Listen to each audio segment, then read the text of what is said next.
You have completed the subquest. Points plus 2,000. Plus condition. Watch the doppelganger kill other prey. Plus current prey killed by the doppelganger, 0 out of 10. Plus condition.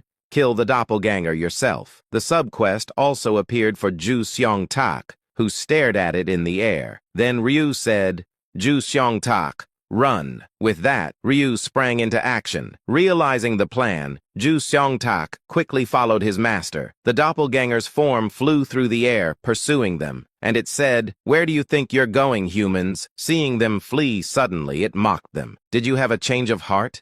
Where did your act go, filthy humans? Ryu focused on running through the labyrinth. The doppelganger's form said, You think you can escape my domain? Ryu wanted to say yes, but held back. He needed to lure the doppelganger properly, and he said to himself, To be honest, the doppelganger is slow, really slow. Though it floated, it wasn't fast enough to catch up with a running player. He could easily shake it off if he wanted, but he kept a tantalizingly close pace on purpose. He had to complete the quest and feed the doppelganger. Ryu said to himself, The labyrinth will shift soon. I need to lure it to that spot. Ryu checked their position and stopped at a specific place with Ju Seong Tak. The doppelganger sneered. What now? Have you given up after running like rats? But suddenly, the labyrinth shifted. In an instant, they were facing new people. It was none other than the Black Society group. Amidst the confusion, only the doppelganger's form lengthened its mouth into a grin, and it said, Oh, what's this? More prey? Delightful. As expected,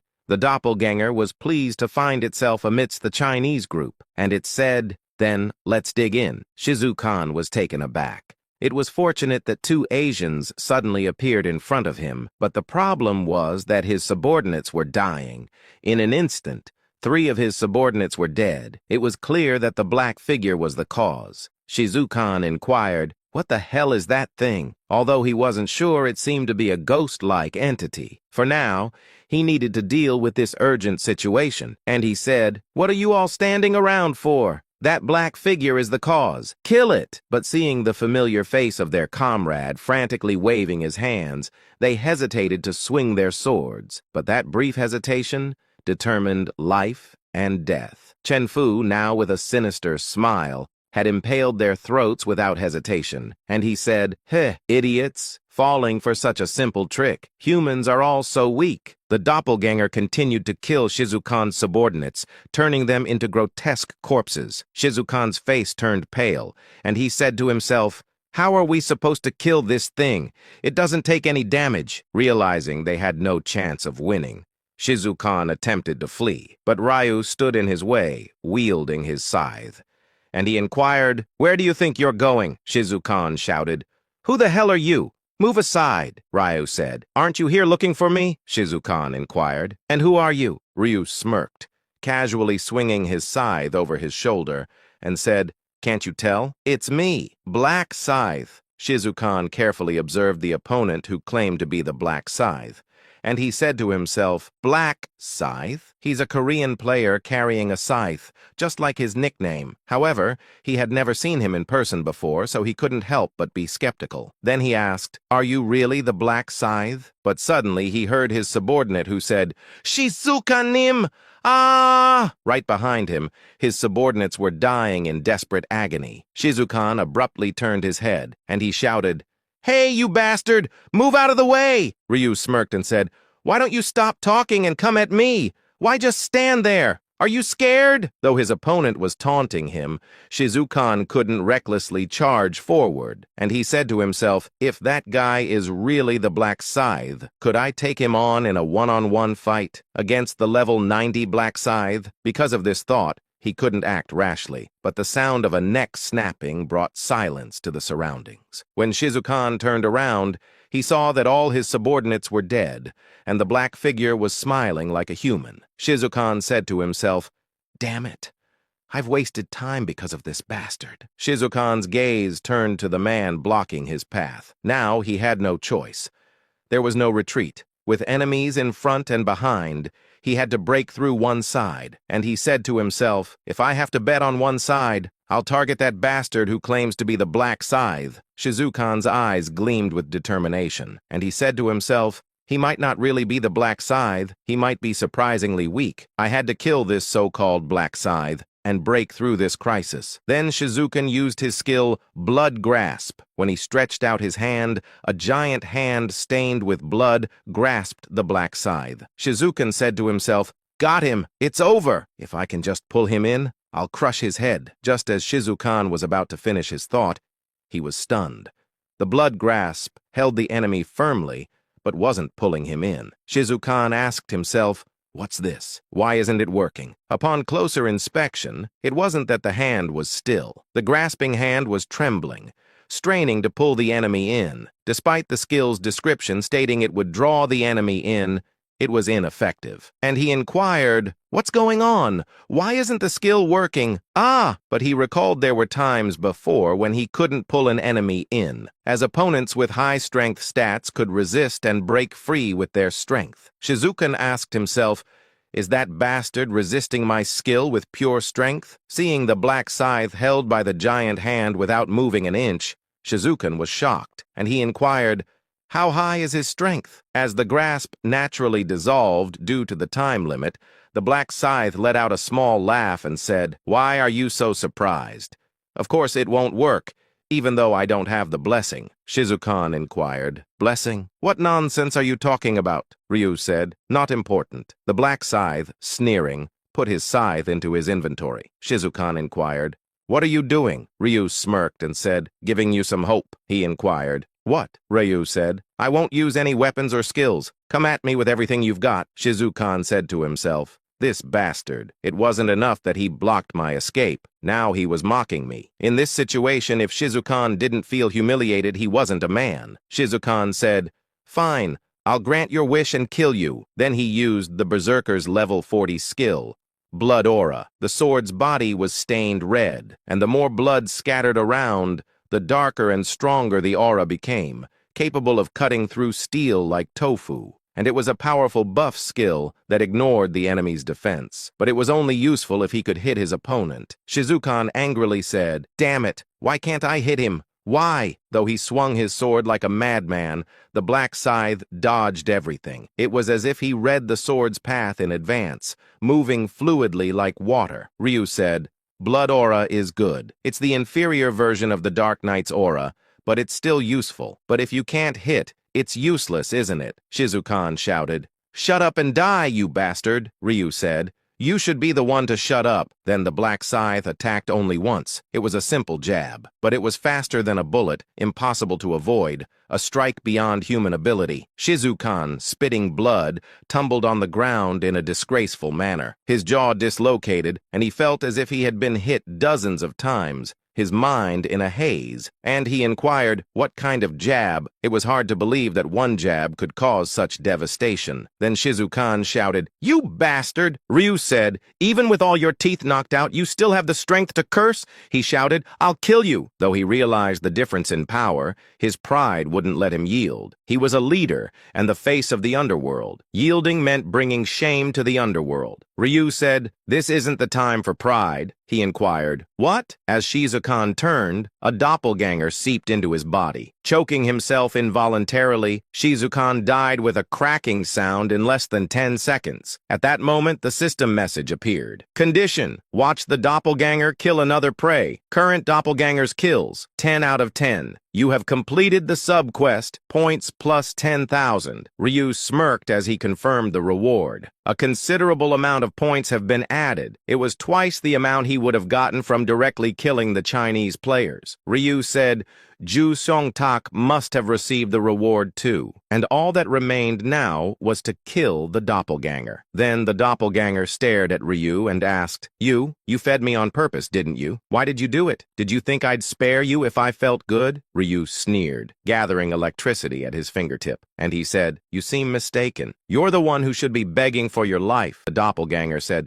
You're still keeping that act, huh? But then the released electricity struck the doppelganger. The doppelganger, flung several meters back by the terrible pain, rolled on the ground like a piece of tissue. Ryu said, Did you think I didn't know? Magic damage is a bane to spiritual monsters like you. Or did you underestimate me, thinking I had no magic? Whatever, it doesn't matter. You're going to die soon. Then he said to himself, Judging by its state, It looks like it's about to die. In fact, Ryu deliberately avoided hitting directly to avoid killing it, yet it was in this condition. Ryu added, I thought the damage would be lower without Minjuri's buff, but surprisingly, it's not. Anyway, I couldn't let it die by my hand. It had to be Ju Seong-tak. Then Ryu said, Ju Seong-tak, go. At Ryu's command, Ju Seong-tak used corpse explosion. Though it required corpses, there was no problem, as there were 10 corpses around where the doppelganger was thrown. The sudden explosion startled Heavenly Demon and Sang Cheol.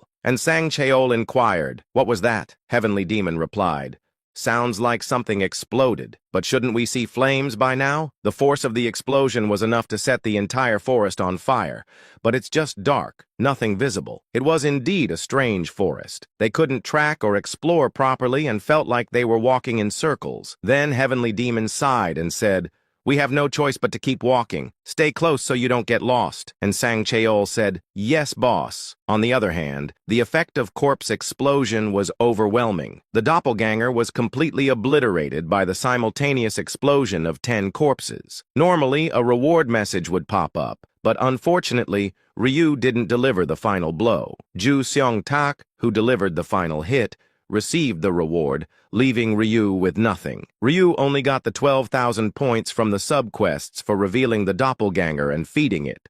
Then Ryu said to himself, Ju Seong-tak must have received 20,000 points for killing the doppelganger. Though his subordinate now had more points than him, it didn't matter. What matters now is not the points, but the dropped item. Moreover, Ryu knew more ways to earn points and was confident he'd come out on top. And Ju Seong-tak's lead was temporary. Ryu said to himself, with 23 hours left, there's plenty of time. And there is always a twist at the end. Ju Seong-tak was staring into the air, clearly distracted. It looked like he was checking his messages. Reading his thoughts briefly, Ryu confirmed that the item he wanted had dropped, and he said to himself, good, the ring dropped as expected. Even though Ju Seong-tak had taken the boss's experience and points, it was fine. As his subordinate, Ju Seong-tak's growth was synonymous with his own. It's like raising a secondary character. And given that he needed to bring as many allies as possible into the 20th round, growing together wasn't a bad thing. Then Ryu said to himself, I've dealt with the pursuing Chinese players, now let's see what's next. Using clairvoyance,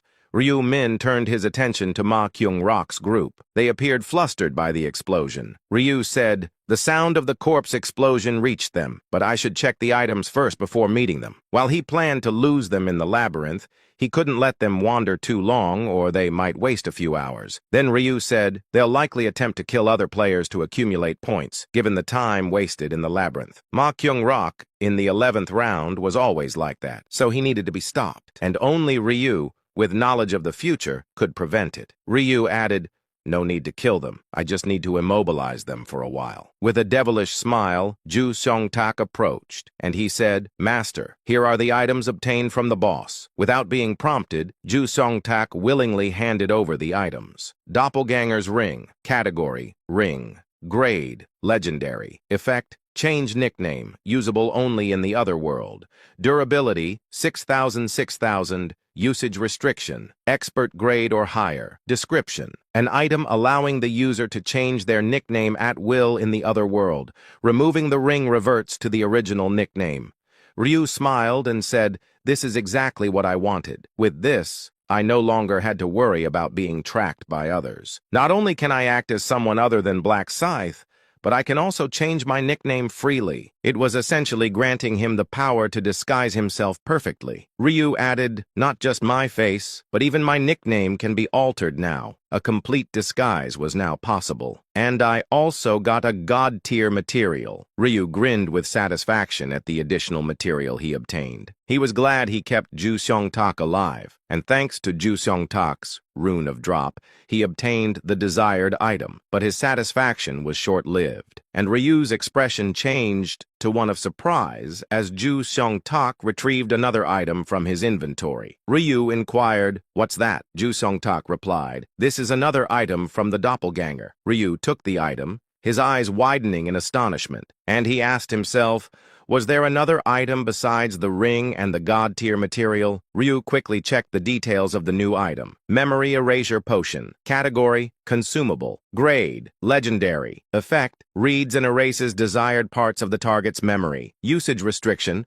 master level and above. Description, allows the user to read and erase desired parts of the target's memory. It can even turn someone into an idiot if desired. Ryu's astonishment was not unwarranted. As the memory erasure potion is an item with an extremely low drop rate, Ryu said to himself, it only appeared once when I used Ju Seong Tak to capture the doppelganger. Ryu's lips curled up in satisfaction as he secured the potion, and he said to himself, there will be a time when I'll need this. Previously, Ryu had used it to erase Min Juri's memory when she was shocked by his true identity. Then he said, I wonder what I'll use it for this time. He would need to wait and see where it would be needed. Ju Seong Tak asked, Master, now that your goal is accomplished, will you be leaving the labyrinth? Ryu replied, No, there's still something left to do. Ju Seong Tak inquired, Something to do? What? Ryu said, It's not your concern. It's something I must handle. Ryu avoided answering precisely what it was and gestured with a nod for Ju Seong Tak to follow and said, Let's go. You just need to watch from a distance. As Ma Kyung-rok walked through the labyrinth,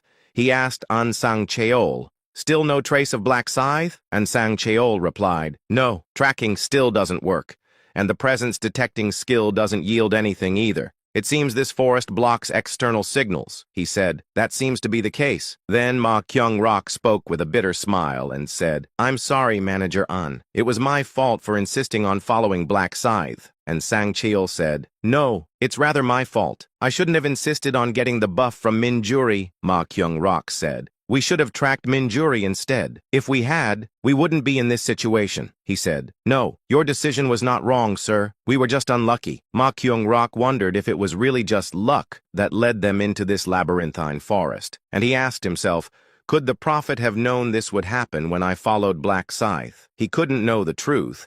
But even if the prophet knew, he couldn't blame him, as the prophet had provided invaluable assistance so far, and it would be unwise to cut ties over withheld information. He added, the prophet holds all the power. We who listen to the prophecies are at his mercy, and there was no way to uncover the truth anyway. And the prophet could simply claim they didn't see the prophecy. Ultimately, it was clear that his own choices led to this outcome. Then he sighed and said, I wonder what happened to Christine. And Sang-cheol inquired, Are you worried? Ma Kyung-rok replied, Of course, she's my fiancée. While it was a business relationship, his concern was genuine. And he added, Let's find a way out of this damn forest first. There must be a way. And Sang-cheol said, We keep coming across the same path, though, Ma Kyung-rok said. But we can't just stay here. We heard an explosion earlier, too. And hearing an explosion in the otherwise quiet forest meant someone else was there. So we have time. So let's keep going without giving up. And Sang-cheol inquired,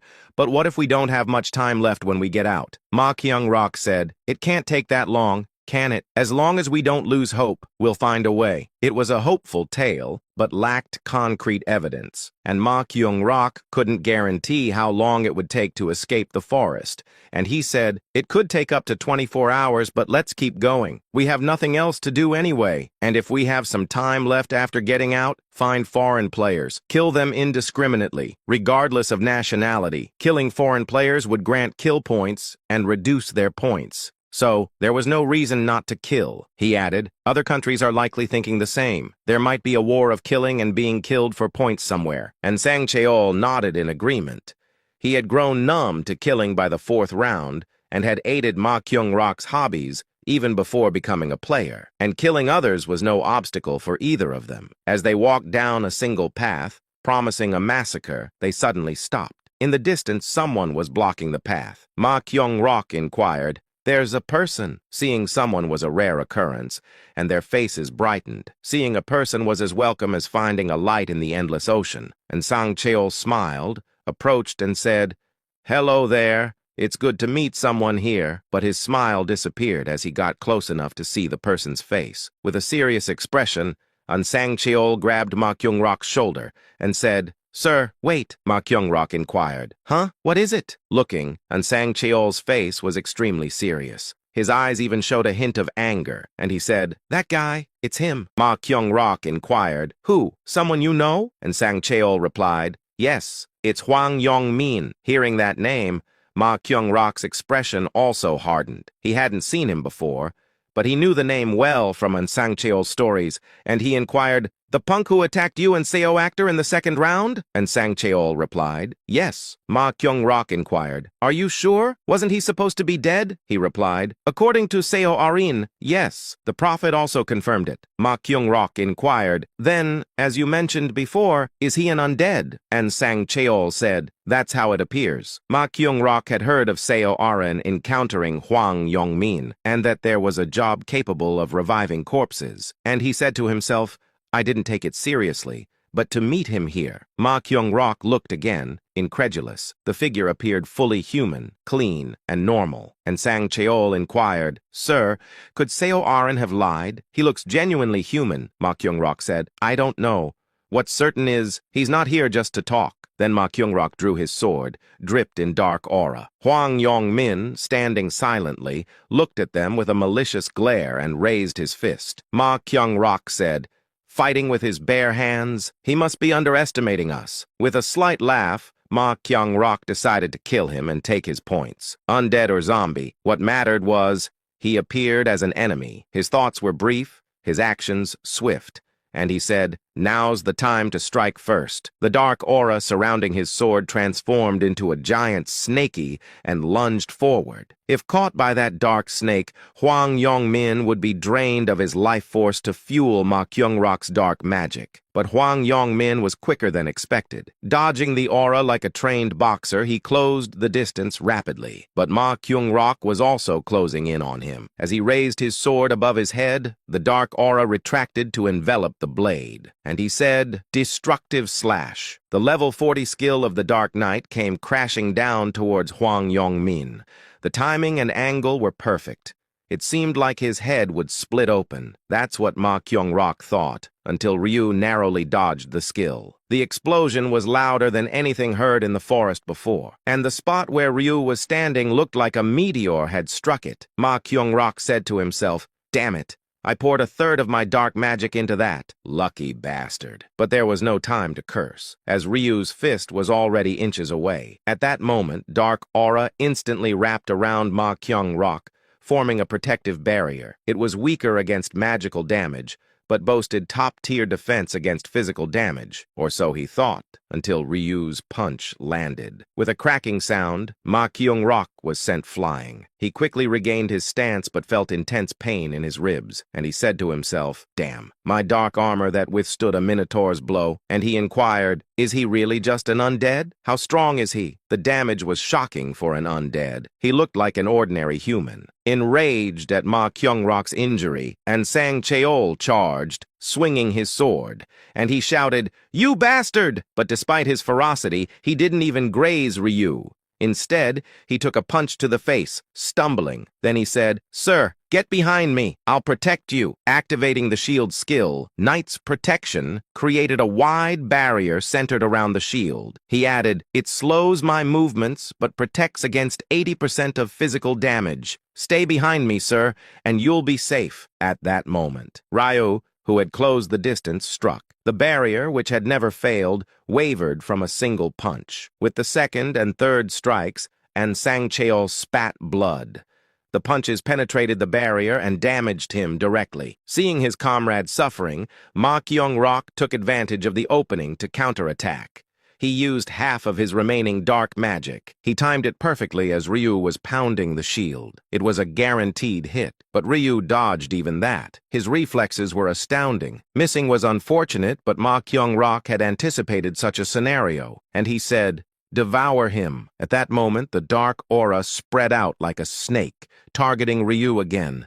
The timing was impeccable, and Ryu couldn't avoid it. He was caught. Now it was time to drain his life force. But an unbelievable scene unfolded, and Ma Kyung-rok inadvertently voiced his confusion out loud. What the? A perplexing situation was unfolding before him, and he inquired, "His vitality isn't being absorbed?" The dark aura that had enveloped Ryu oddly refused to stick to his body. No, It seemed incapable of sticking. It was as if an invisible barrier was blocking it, keeping it at a distance. Ma Kyung-rok asked himself, what's going on? Is he immune to the dark aura? No matter how much he commanded it, the aura couldn't envelop Ryu. It couldn't drain his life force. Instead, it recoiled with every step Ryu took, retreating reluctantly. Ma Kyung-rok could only be baffled. He had never encountered a target the dark aura couldn't affect, and he asked himself, could it be because he's undead, with no life to drain? The thought crossed his mind that it might be because Huang was already dead. Then he cursed inwardly, saying, damn it, an opponent immune to dark aura. At that moment, a look of frustration spread across Ma Kyung-rok's face. His foolproof plan failed, leaving him at a loss. In an instant, the distance between them closed,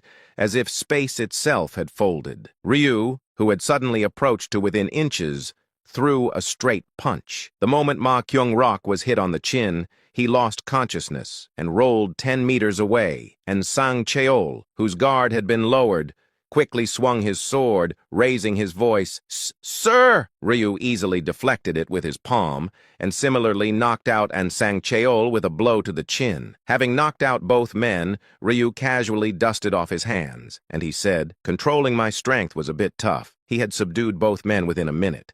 It was far more difficult to subdue than to kill. Then Ryu changed his appearance to his original appearance. Ryu added, he probably intended to drain my life force with the dark aura, but that's impossible. A Grim Reaper is a higher class than a Dark Knight. Just as light is weak to darkness, there are class advantages and disadvantages among players, and there are instances where specific skills have no effect on certain classes, just like now. Ryu added, Dark Knights and Grim Reapers both deal with darkness, but in truth they are different kinds. You could say a Grim Reaper deals with a higher level of darkness. Even within darkness, there are different levels. This was why the dark aura couldn't touch Ryu. Then Ryu said to Ju Seong-tak, you can come out now. At Ryu's nod, Ju Seong-tak, who had been hiding in the forest, emerged. Ju Seong-tak inquired, is it over, Master? Ryu replied, yes. These guys will be out for at least half a day. He asked, wouldn't it be better to just kill them? At Ju Seong-tak's suggestion, Ryu glared briefly and said, if that were my intention, I'd have killed them right away instead of knocking them out. Ju Seong-tak apologized. I'm sorry, I didn't think straight. Ryu said to himself, these guys were willing to kill innocent people for points. They deserve to die, but they still have some use. To secure Christine's cooperation, we need them alive. Even though Christine had no feelings for Ma Kyung-rok, his sudden death would be a psychological blow. Ryu added, unless she's completely over Ma Kyung-rok. For now, killing Ma Kyung-rok was not part of the plan. Since he was linked to a key asset, the priest, he was a card he couldn't easily discard. And Sang Cheol was Ma Kyung-rok's right-hand man, so he had to take him along too. Then Ryu said, for now tie them to a tree. Use those dark, thin tree vines. They're tough enough that most players can't easily rip them. He said, understood. After tying them, Ryu said to himself, this should delay them enough to keep them from getting any points for quite some time. At best, they might complete the round without scoring any points. Though they won't be eliminated since it's a group mission. Ryu was confident he could keep the Korean group alive in this round. He had a last-minute turnaround and a farsight skill to ensure it. Ryu added, if everything goes according to plan, there's no way we'll lose. First place in the whole zone is practically guaranteed. With the business in the forest concluded, there would be no massacre by Ma Kyung-rok, who was supposed to kill 1,000 people and earn the title of Butcher. Ryu said, one tragedy has been averted. Now I need to stop another. With clairvoyance, he looked at Christine. The forces of the Despair Church were almost all gathered, and a storm seemed imminent, as if the calm before the storm was about to break. Ryu said, I need to hurry. I can't let Christine die. Then Ryu quickened his pace with Ju Seong-tak, leaving Ma Kyung-rok and Sang Cheol behind in the forest. On the other hand, Douglas counted the bustling heads of people, and he said, 101 in total. Everyone's here. They were all followers who had come to see the only saintess and priestess.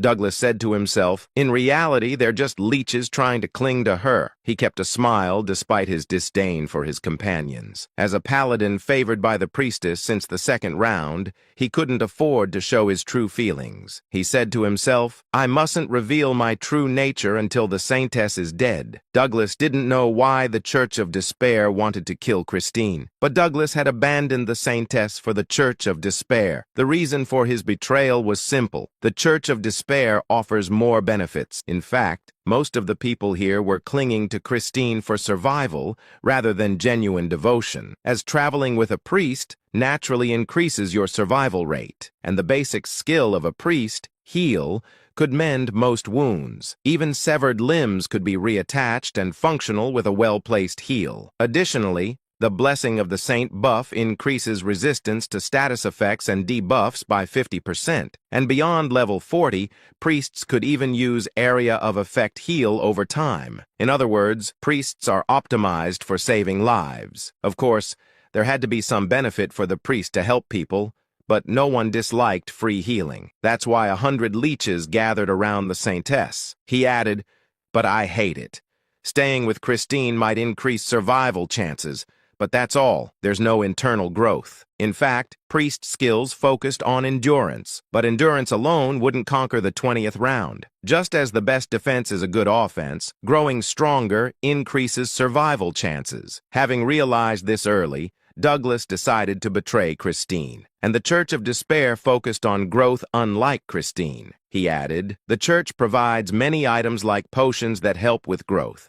After this, we'll also share the loot from the spoils." But what about the followers of the Saintess? They simply gathered around her to receive healing, making no effort to grow. They just kept surviving round by round, and they'll collapse soon enough. Luck won't last forever, so it's better to cut ties early. And switching to a more promising religion was more hopeful and wise, but that alone wouldn't have swayed Douglas. The real reason for his betrayal wasn't items, as the Church of Despair had promised something. He said, "They said I could have my way with Christine before killing her." With a wicked grin, Douglas looked at Christine, an elegant, radiant flower. He was extremely curious about the pleasure of plucking that flower, and he said, "I've wanted you for so long." He had harbored impure thoughts while by her side, but never had the chance, and she seemed uninterested in men, which made her more alluring, and people are drawn to untouched, pristine things rather than used goods. Then he said to himself, "Love? Loyalty? Who needs that? Pleasure is what matters." Whether Christine lived or died didn't matter as long as he could satisfy his desires. At that moment, he saw Berber gesturing to him. He inquired, "Berber, did you call?" Berber was an agent sent by the Church of Despair to monitor the Saintess. He was also the one who had brought Douglas into the church. Out of the 101 people here, he was the only ally Douglas had. Berber said, "I just received a message from a brother. Preparations are complete." Douglas inquired, "Are all the people gathered?" Berber replied, "Yes. About 200 brothers are waiting 500 meters away. We can strike at any moment." He said, "Oh, finally, preparations were finished. It was time to sweep away these beggarly followers and kidnap Christine." Then Douglas inquired, "You'll give her to me as promised, right? You know, hey. Berber said, "Oh, that, of course.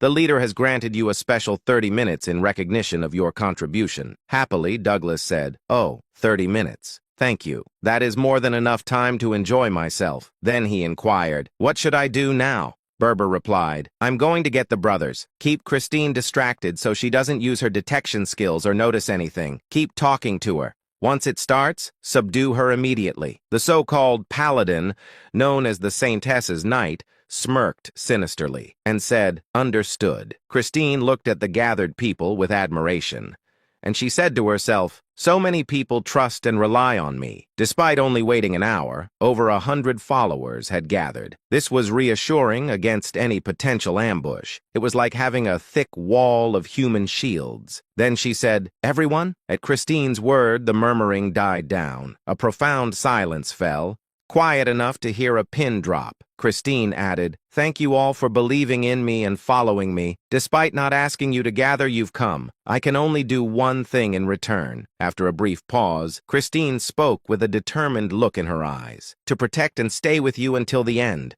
That's my way of repaying you. Let's survive together until the 20th round." The players cheered, raising their fists to the sky. "Chrissy! Chrissy!" They seemed like devout followers, almost fanatical. Douglas, watching, approached while clapping, and said, "You're truly amazing, Chrissy. Your words are noble and inspiring." Christine said, "That can't be. I'm just an ordinary woman in her 20s. You all see me in a better light." He said, "How can you call yourself ordinary when you're saving lives? The many people who trust and follow you are proof of your goodness." She smiled and said, "Thank you for saying so. Having someone as kind as you by my side is a blessing." As Christine smiled gently, Douglas mirrored her smile, and he said to himself, "Such a waste of a woman, too good to kill." He wanted to keep her imprisoned for his pleasure. Then he smirked and said to himself, "I can't wait to see the expression on your face when you're under me." As Douglas swallowed his dry saliva, he followed the plan and engaged Christine in conversation, and he asked, "Now that we're all here, are we heading to the quest?" Christine replied, "Yes. We've been delayed, so we need to gather points quickly." He inquired, "Is there even a quest requiring such a large group?" Christine replied, "I'm not sure, but it's better to move together. We've always done that." He said, "That's true, but we should plan our strategy first.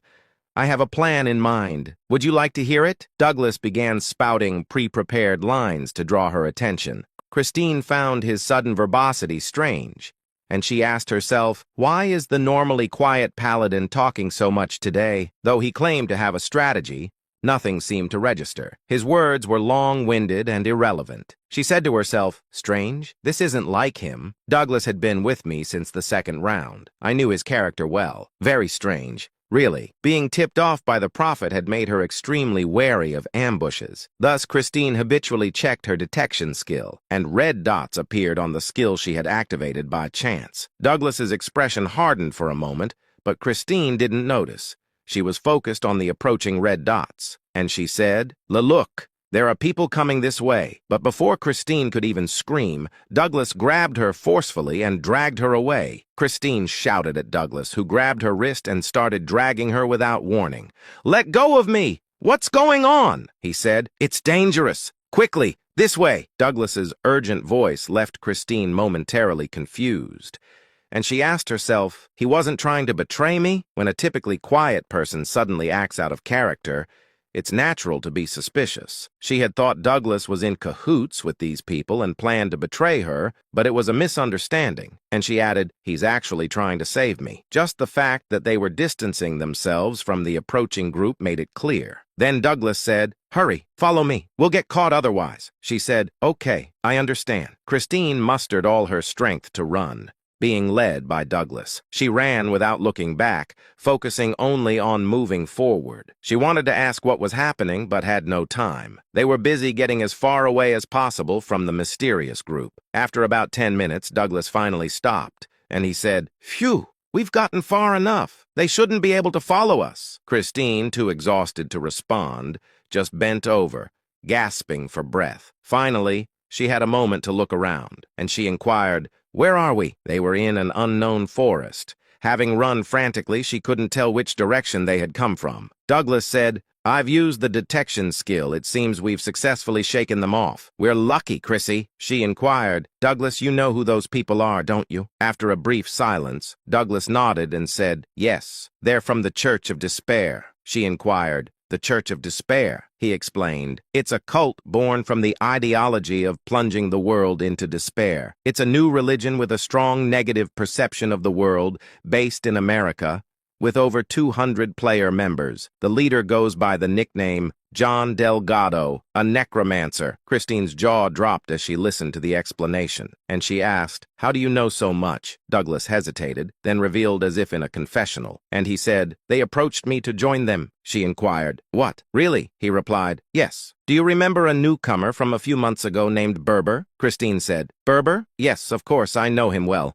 I greeted him today." Douglas added, "He's a high-ranking cardinal in the Church of Despair. He infiltrated our group as a spy to monitor you, Chrissy." Christine was stunned by this revelation, and she inquired, "What? Berber is a spy for the Church of Despair?" She had never even heard of the Church of Despair. let alone imagine there was a spy among her group. Christine's eyes filled with suspicion, and she asked herself, could I trust the paladin before me, even though he said he was approached by the Church of Despair? Noticing her change in demeanor, Douglas smiled reassuringly and said, don't worry, I only pretended to accept their offer to gather information on who was targeting you, Chrissy. She inquired, oh, they're targeting me? Why? He replied, I couldn't find out the exact reason since I'm still a low-ranking member. But it's clear they plan to kill you. The fact that they've mobilized 200 followers today proves it, she said. So all those people gathered to kill me, he said. They're probably also aiming to eliminate your followers. They're likely fighting fiercely right now. Christine snapped to attention at those words, and she said, we need to go back. He inquired, what? Christine replied, you said my comrades are in danger. If I intervene, I can save them. He said, no. It's too dangerous. The enemy's numbers are twice ours. If you step in, you might turn the tide of the battle. But do you think they don't know that? And the enemies aren't fools. The moment they see you, they'll target you first. It's too dangerous to go out now, she said. I have the Dominion skill. I can, he said. The Dominion doesn't work on higher-level opponents, and you can only use it 10 times. How will you handle 200 people? Waiting here safely and monitoring the situation is the only way for you to survive, Chrissy. Do you think I would have taken you and run away for no reason? Going out now is just playing into their hands. Christine couldn't argue with Douglas's logical reasoning. And she asked herself, why are they targeting me?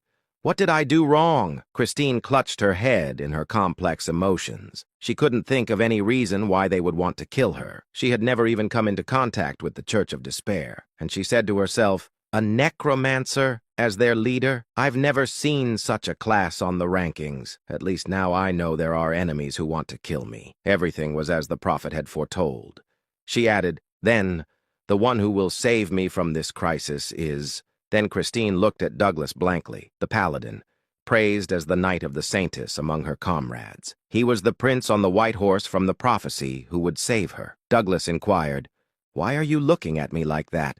Is there something on my face? She said, oh no, I'm just grateful. She was sure she could trust him. He pretended to join the Troop of Despair, acting as a double agent. Thanks to him, she had escaped danger. Then she said, thank you once again. You saved my life. He said, I just did what I had to. By the way, is your wrist okay? Did I pull too hard? She said, you were trying to get me out of there quickly. It's fine. He said, still let me see. We don't want any scars on your beautiful wrist. Douglas took Christine's hand and examined her wrist carefully. As he fiddled with her hand, Christine's brow furrowed slightly, and she asked herself, what is he doing? At a time like this, there was a strange tension. She could see he was trying to create a particular mood. Christine, not wanting this awkward atmosphere, pulled her wrist away and said, I'm fine. Then an awkward silence fell between them. Christine had never been interested in men. Even though he had saved her life, she didn't feel interested in him romantically, and she said, thank you for saving me, Paladin. Hearing that word, Douglas's demeanor shifted, and he said, Paladin, huh? Why are you calling me by my job instead of my nickname? She said, huh? Douglas interrupted her words and said, are you drawing a line? Do you hate me that much even after I saved your life? You really hate the idea of being with me romantically, huh? Douglas shouted and pushed Christine. She couldn't help but fall due to the difference in strength, and she couldn't stop him from pouncing on her like a beast. She inquired, what are you doing? He shouted. What do you think? I'm done with this pretentious act of yours. She inquired, what are you talking? He slapped her, supposedly to bring her to her senses, but Christine was too shocked to comprehend, and he shouted, hey, you bitch! I saved your life, betrayed the Church of Despair, and you still put up a wall? You hate me that much? His tone completely changed, and his once gentle expression turned into that of a thug. The holy knight, the paladin, now spoke in a crude and vulgar manner. Then he slapped her and said, answer me. You won't answer? Is it your pride? Huh? Christine was too stunned to even cry. She just glared at him with venomous eyes. Douglas grinned, his eyes filled with lust, and said, ha, so you can make that face too? Good, I like it. A little resistance makes it more fun. She inquired, what did you say? Douglas didn't answer. He used a skill, the paladin's skill, holy restraint. At that moment, golden chains emerged from the air, binding Christine's limbs. She lay there, unable to move, and she shouted, "Let me go!" Douglas grinned lecherously and buried his face in her chest. She inquired, "Why are you doing this? We're like family." Douglas scoffed and lifted his face, and he inquired, "Family? Are you joking? Do you really think those people who follow you are family? Saintess, you've lost touch with reality because everyone worships you. We're together for mutual benefit. You too, right? You must have some rune that gives you experience in exchange for helping others.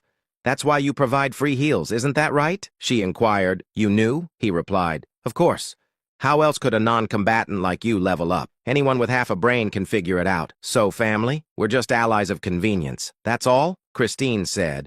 "But we've overcome hardships together. We've fought through difficult situations," he said. "True, but people are colder than you think. Even if we've faced life and death together, if there's no benefit, they'll stab you in the back, just like me." Douglas chuckled as he brought his face close to her neck. Christine shuddered, but Douglas seemed to enjoy her reaction, and he said, "You smell nice." Christine shouted, "Stop this," Douglas said. "Why stop? Do you know how long I've waited for this moment? It's been hard pretending all this time." Christine couldn't believe the holy paladin harbored such filthy thoughts. Seeing him scan her body with lustful eyes, Christine's face grew desperate. She had already tried using her dominion, but it didn't work, likely due to the level difference, and she said, "Stop. This won't end well for either of us." Douglas said, "Won't end well? Just wait. I'll make you feel like you're in heaven." Christine said, "Do you think you'll get away with this? The Church of Despair won't let you off for taking me from them." He said, "Don't worry. After I'm done, I'll pretend I caught you later and hand you over to the Church Despair. They won't suspect a thing." She said, "Do you think that lying will work? If I'm caught, I'll tell them everything. So let me go now, and I'll forget this happened." Christine trailed off, realizing he wasn't listening, and she said to herself, "He's not paying attention to my words." His eyes were glazed over, focused solely on her body, and the hot breath he exhaled indicated he was not in his right mind. Christine felt a sense of despair. She had tried to persuade him, but it seemed no words would reach him now. His instincts had taken over, overwhelming his reason. Then Douglas said, "Just stay still. I'll make you feel good." At that moment, Douglas's head snapped to the side. His radar had detected a third party approaching, and he shouted, "Who's there? Who's the bastard?" Douglas stood up, ready to kill the intruder, but fell silent. But his expression froze, and goosebumps rose on his back. Before him stood the leader of the Church of Despair, who shouted, "There you are, you little rat!" John Delgado, the necromancer, approached with a terrifying gaze. Douglas cursed internally. "Damn, I'm totally screwed," but bowed as he moved closer. He was ready to slit the leader's throat if given a chance. And he inquired, "Master, you're here?" The leader asked, "What are you doing here? Didn't I order you to bring the Saintess?" Douglas replied, "Well, But Douglas didn't get to finish his sentence, and an undead, appearing out of nowhere, grabbed Douglas's head from behind. The leader added, "There's no need to answer. The punishment for disobeying my orders is death." At that moment, Douglas's head twisted 360 degrees, and his body collapsed, and the golden chains vanished, freeing Christine, but she couldn't move hastily. Another undead, resembling a skeleton, was holding a sword to her neck. Christine said to herself, "What's going on? I didn't detect anything." As if reading her thoughts, John Delgado spoke softly. "My minions have no physical form. They don't appear on detection skills." Christine inquired, "You're the necromancer, John Delgado," he said. "That traitor must have told you everything." John Delgado was a thin American man. He looked weak, but his summoned creatures had an intimidating aura. Christine said to herself, "Each of his summons feels as strong as a player. Hadn't he just killed Douglas with ease?" Then John Delgado said, "It doesn't matter if you know who I am. You're going to die now, Saintess," she inquired. "Why are you?" He interrupted her question by saying, "You can ponder that in the afterlife." At the snap of his fingers, the undead raised its sword. Christine said to herself, "I'm really going to die, just as the prophecy said?" Christine's vision went white, and it wasn't a hallucination, but a bolt of white-blue lightning struck the undead, causing it to vanish. The sudden death of his minion made John Delgado frown and turn his head. Christine also looked in the direction the lightning had come from, and she saw him, the true prince on a white horse who would save her. and she asked herself, "Is it him?" A man with a massive scythe was walking towards them. John Delgado asked himself, "Who is that guy?" with a man with a large scythe slung over his shoulder. At word of a scythe, component placement, the nickname that came to mind was unavoidable, and he said to himself, could it be him? No way. What were the chances of encountering the overall ranking #1 at such a critical moment? The possibility that it wasn't Black Scythe was higher. Scythes could be commonly purchased in stores, and it wasn't exclusive to reapers. John Delgado added, "Even so, he's not ordinary. He killed my undead in one blow." Whether it was due to knowing their vulnerability to magic, it was clear he wasn't someone to take lightly. Then he asked, "Who are you?" Ryo replied, "Just a passerby." He looked Asian but spoke English. If one closed their eyes, his pronunciation was good enough to pass for an American. John Delgado asked himself, was Black Scythe Asian? John didn't know for sure, but he couldn't allow the man to interfere. Then he said, "If you're just passing by, don't meddle in others' affairs and continue on your way." John gave the man he suspected to be Black Scythe a chance. He didn't want an unnecessary fight with a third party, and he said to himself, honestly, he looks strong. I don't want to fight him if I can avoid it. However, Ryu seemed to have no intention of just passing by. And he said, "That woman looks like she's in danger." "Am I wrong?" John said. "I told you not to interfere," Ryu inquired. "How can I stand by when someone is in trouble?" John said, "I won't hold you accountable for killing my minions. Just go. This is your last warning." John glared at Ryu, ready to summon more minions to kill him if necessary. And he said to himself, he's not an ordinary person. I can't let my guard down. If a fight broke out, I would use all my power to kill him. That was his resolve as he waited for the man's response. The answer was predictable, and he said to himself, he won't just pass by. He'll act like a hero and try to save her. As the man's sudden interference already hinted at his intentions, he probably already planned to save her in his mind. But then, an unexpected situation occurred. As Ryu said, "All right, it seems I was unnecessarily meddling. I'll be on my way." The man, who was presumed to be Black Scythe, surprisingly said he would leave. Even Christine, who had been watching, was taken aback by his unexpected statement, and she inquired, "Weren't you going to save me?" As if he wasn't joking, Ryu nonchalantly turned his back. Desperate, Christine shouted after him, "Please help me! That man is trying to kill me!" John shouted, "Shut up, you bitch!" Before Ryu could change his mind, John ordered his remaining undead to kill the Saintess, but the undead's attack failed. Ryu once again released electricity, destroying the undead. John inquired, "What are you doing? Didn't you say you wouldn't interfere?" Ryu said, "No matter what, I don't want to see someone die right in front of me. Could you do it after I leave?" Ryu was asking to kill her after he left. John said to himself, "The arrogant bastard!" It was a humiliating statement, but John endured it. He had confirmed one thing from the display of power just now, and he said to himself, this guy is a magic-based class with high magical damage. I can tell from how he killed my minions in one blow. Whether he was Black Scythe or not, it was clear he was a strong opponent. Moreover, the speed of his electrical attacks was too fast to react to with the naked eye. If it had been directed at him, he wouldn't have survived. Then Ryu said, "I'm leaving now." Although Ryu pretended to be indifferent, he was actually monitoring the entire situation with his clairvoyance. He needed to protect Christine, but he can't openly help her. Ryu didn't step in because he lacked justification. There was no justification for saving Christine, and he said to himself, "It might seem like a coincidence that I appeared at a dangerous moment, but why would I save a stranger? Without knowing the circumstances or having any connection, Ryu could claim to be a person who couldn't overlook injustice. He had already established an image of being righteous by eradicating KF in Nigeria, and he said to himself, but how can I know if this situation is unjust or not? As a third party, I had no way of knowing if Christine had committed a grave sin.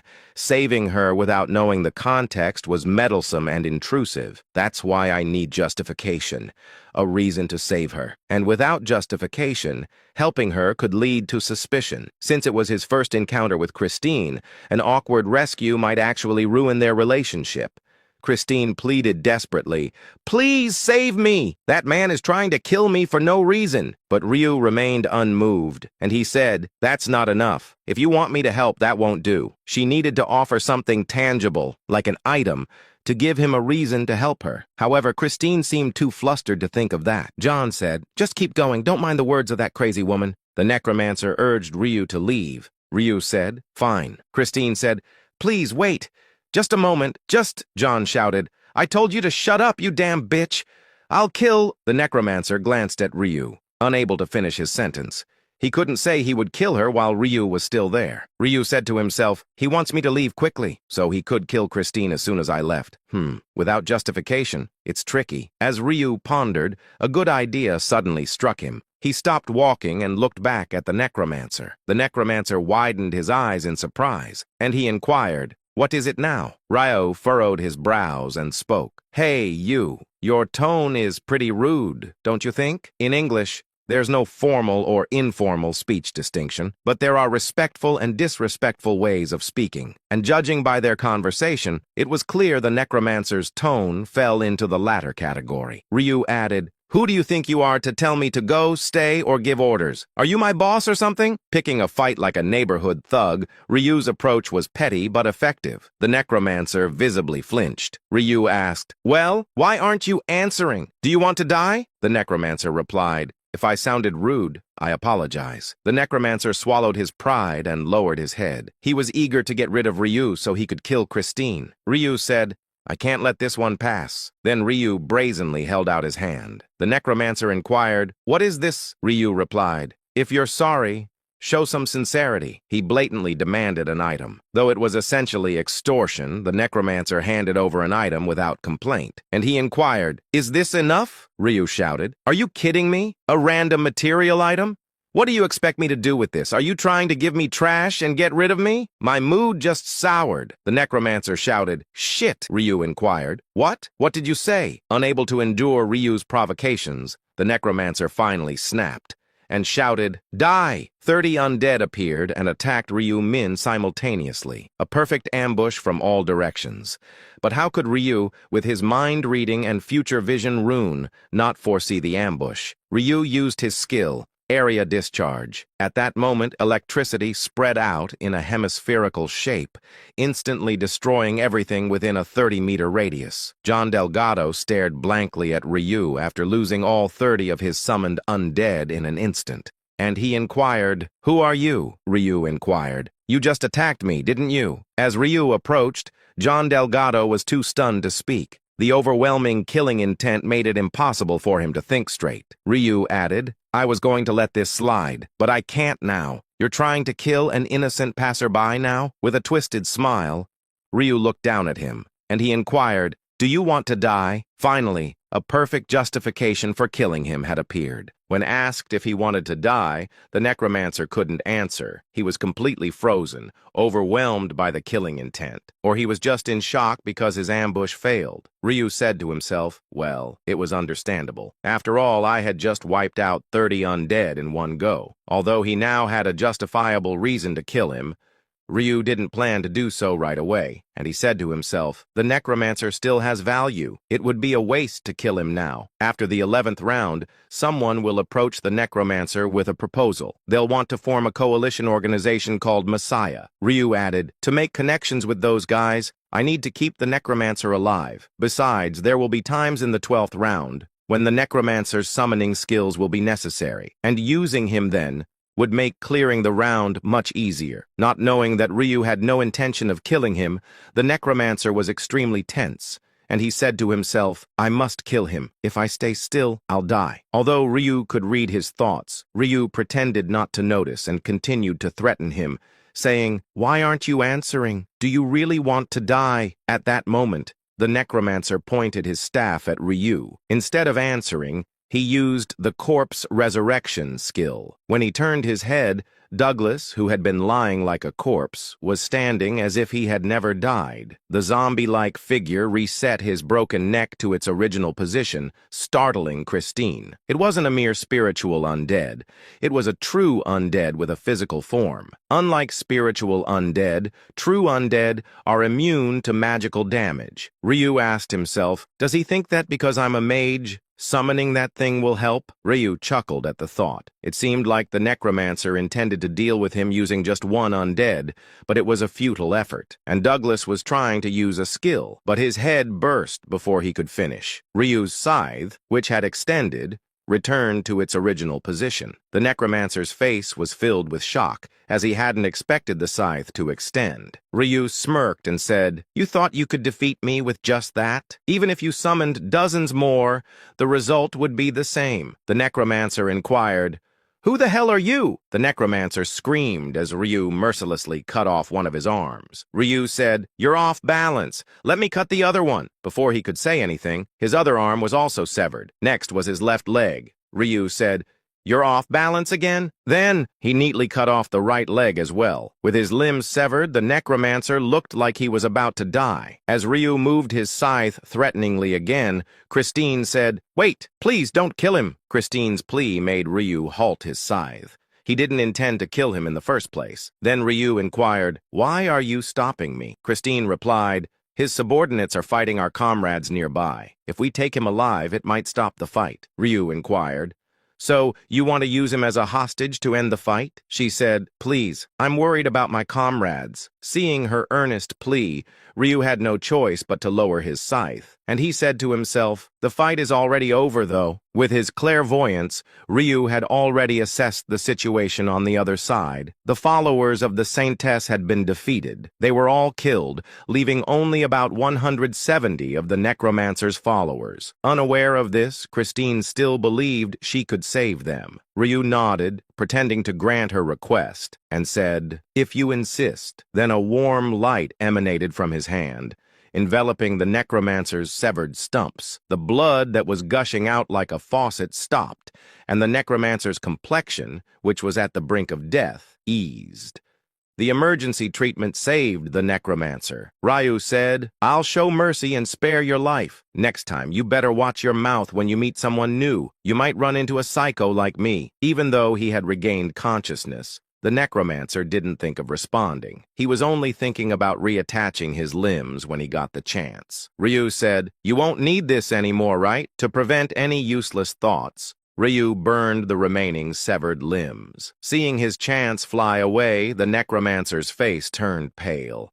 Unable to gain any points, he could only desperately hope for his team's victory. Well, as long as he survives this round, his body will return to normal. Then Ryu inquired, "Is this enough? I didn't kill him, right?" When Ryu looked back and asked, Christine bowed her head and said, "Thank you." Then she glared at the necromancer with a hostile look and said, "I'm taking you to where your followers are. When we get there, tell them to stop fighting immediately." He inquired, "Why would I do that?" She said, "Because if you don't, I'll kill you." Although he scoffed, the necromancer couldn't take Christine's words lightly. With no limbs, he couldn't defend himself against even a child's attack. Besides, Christine's eyes didn't seem to be joking. She seemed determined, and she asked, "What will you do? Will you die by my hand now, or will you go to stop the fight?" He replied, "I'll stop the fight." As Christine got the necromancer's agreement and tried to lift him, Ryu pulled Christine toward him and said, "Wait." He sensed a presence, thanks to his perception skill. Using his clairvoyance, he saw a group of 30 people approaching. They were the Church of Despair's followers. Ryu said, "Get behind me," she inquired. "Huh? What's going on all of a sudden?" Christine soon saw the approaching group and quietly hid behind Ryu. The approaching followers were horrified to see their master with severed limbs, and they said, "Master, master." Then they all glared at Ryu and Christine. One inquired, "Did you do this to our master?" Another shouted, "You bastards!" Two of them drew their swords and rushed at them. Seeing them charging without hesitation, Ryu didn't hold back, and with one swing of his scythe, he decapitated the two men. The remaining 28 followers hesitated and stopped in their tracks. Ryu shouted, "Why are you stopping? Come at me, if you want to die." Finally realizing they were facing an insurmountable opponent, the followers retreated. The necromancer said, "Fools, stop. Do you know who you're up against? That man is the Black Scythe." Hearing their master's words, the followers widened their eyes and looked at Ryu again. As his nickname suggested, he was holding a scythe. His aura was menacing, fitting for someone at level 90. Realizing they had poked a hornet's nest, the followers broke into a cold sweat. Then the necromancer said, "You, come and carry me." One of the followers carefully lifted the necromancer's torso. The necromancer inquired, "Why are you here?" He replied, "We came to inform you that the battle has ended." Christine interjected, "The battle has ended? What do you mean?" The necromancer answered on her behalf, "It means your comrades are all dead." Christine opened her mouth in shock and inquired, "The 100 followers had been killed by the church?" Then the necromancer inquired, "What about our casualties?" One replied, "About 45 injured and 30 dead." Considering they had faced 100, their losses were surprisingly small. Although he was tempted to praise his followers, the necromancer held back his words. If the Black Scythe suddenly got offended, he might change his mind, and he said to himself, "One wrong word and I could be dead." Gulping, the necromancer cautiously spoke while watching Ryu's reaction. "As you can see, it's over. There's nothing more I can do. So please let me," Ryu said coldly. "Just get lost already." Turning his head slightly, Ryu saw the Saintess, dejected by the loss of her comrades. The necromancer said to himself, "Even though I didn't kill the Saintess, I succeeded in dismantling her faction." Having achieved his goal, this was a satisfactory outcome, and he said, "Let's go." Following the necromancer's orders, they left without hesitation. No one foolishly suggested revenge. Seeing their master reduced to such a state, how could they even think of revenge? Everyone knew they couldn't defeat the Black Scythe, even if they all attacked at once. After they left, silence fell between Ryu and Christine. Christine, still in shock from the loss of her comrades, couldn't snap out of it, and she said, "Because of me, everyone died, because of me." Although they were her followers, she never treated them as subordinates. She treated them as equals, as comrades. As Douglas described it, it was a relationship for mutual benefit. But they had faced life and death together. She said, "But now, just because of me?" She wanted to cry, but no tears came out. Then Ryu inquired, "Hey, what's your nickname?" She replied, "Chrissy." Ryu said, "Right, Chrissy. I can guess what's going on. Losing comrades who followed you must be tough. You might even feel like it's all your fault." She said, "It's not that I feel like it. It is my fault. If it weren't for me, none of this would have happened." Ryu said, "If you look at it that way, there's no end to it. What if that necromancer guy wasn't there in the first place? Or what if this survival game didn't exist at all?" Christine listened attentively to Ryu's calm voice, and she inquired, "So, it's not my fault?" Ryu replied, "Exactly. Did you forcibly gather those people to follow you?" Christine shook her head. Ryu added, "No, right? They approached you first. If you look at it that way, it's not your fault at all. They chose their own path by deciding to follow you. So don't get too emotional and don't blame yourself. There's nothing as foolish as driving yourself into a corner by worrying about the past. So..." Ryu paused for a moment before continuing, "Don't blame yourself and just let go of the burdens on your shoulders. You're not obligated to carry the weight of everyone's lives alone." Christine was not originally a sentimental person. She didn't feel anything even when watching romantic or emotional movies. The only time she teared up was when she yawned, but now tears began to fall uncontrollably from her eyes. Startled by her own tears, Christine noticed Ryu pretending not to see as he looked away. Christine asked herself, "Was I being comforted?" Christine had been leading many people without anyone to rely on. She had no one to share her burdens with, but this man in front of her understood and comforted her. It was both surprising and reassuring to find someone who understood her feelings. Then Ryu inquired, "Was it unnecessary interference on my part?" She replied, "No, it's not that. I'm sorry for showing you such an unsightly side." Christine wiped her tears, forced a smile, and said, "Thank you for saving me. I'm Christine. You're the Black Scythe, right?" Ryu didn't deny it, and he inquired, "Yes. Do you believe, though?" She replied, "Of course. How could I not believe it after seeing your skills?" This man had dealt with 30 spiritual undead, each as powerful as a player, with a single spell. Who could believe that he was only at level 40? Only someone at level 90 like the Black Scythe could pull that off. Christine asked herself, "But his class is supposed to be a Reaper, yet he uses magic?" Christine didn't know the Reaper's skills, but one thing was certain. The man in front of her was her lifesaver. He was the only one she could rely on in this world. Then she said, "Thank you so much for saving me, Black Scythe. I don't know how I can repay you." Ryu inquired. "When did I ever save your life?" She inquired. "What?" Ryu said. "All I did was correct the attitude of a disrespectful person." Despite his words, Christine could sense it. The black scythe had purposely intervened to save her. No matter what he said, she knew he was kind-hearted inside. She said to herself, "This man, I'm sure of it. The black scythe is the savior I need to follow." Just as the prophecy had foretold, he was the lifeline she needed to hold on to. Then she said, "Hey, black scythe?" Ryu inquired. "What is it?" Christine, feeling a bit embarrassed, lowered her head and mustered the courage to speak, and inquired, "Can I stay with you for the remaining time?" Ryu inquired. "Why?" she replied. "Because you saved my life. I want to repay you somehow," Ryu said. "I refuse," she inquired. "What?" Christine was stunned by his blunt refusal and said to herself, "I didn't expect to be rejected so quickly." In fact, the prophet had said to her, "You must hold on to the one who saves your life in the 11th round. And if you miss him, you won't make it past the 15th round and you'll die." Christine said to herself, "No, no way. How will I survive?" Then Christine quickly began to appeal for herself.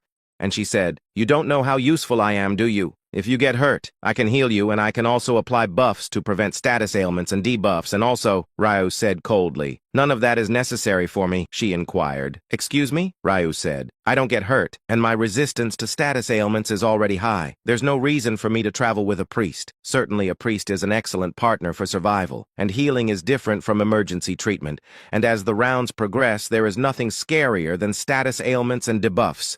Even Ryu acknowledges the necessity of a healer, and he said to himself, but only in the later stages. At level 60, priests learn the resurrection skill. Only then is it worth taking a healer along as insurance. But right now, it's useless. Just baggage. Christine, seemingly recognizing this, hung her head in silence. No, reading her thoughts, she was desperately searching for another way. Because of Ryu's prophecy that she must stay with the black scythe, Ryu said to himself, "Don't worry, Christine. I have no reason to reject you." Not knowing how strong the final boss battle would be, a priest who can offer an additional resurrection is essential. However, for now, it was necessary to keep some distance under a reasonable pretext. Then Ryu said, "This round is a team battle where you earn points by killing the opposing team. You and I are competitors from different zones. Do you think we can cooperate in such a situation?" "Why would I trust you?" Christine said. "You saved me," Ryu inquired. "So if I save you again, you'll ask to marry me. Do you trust me that much,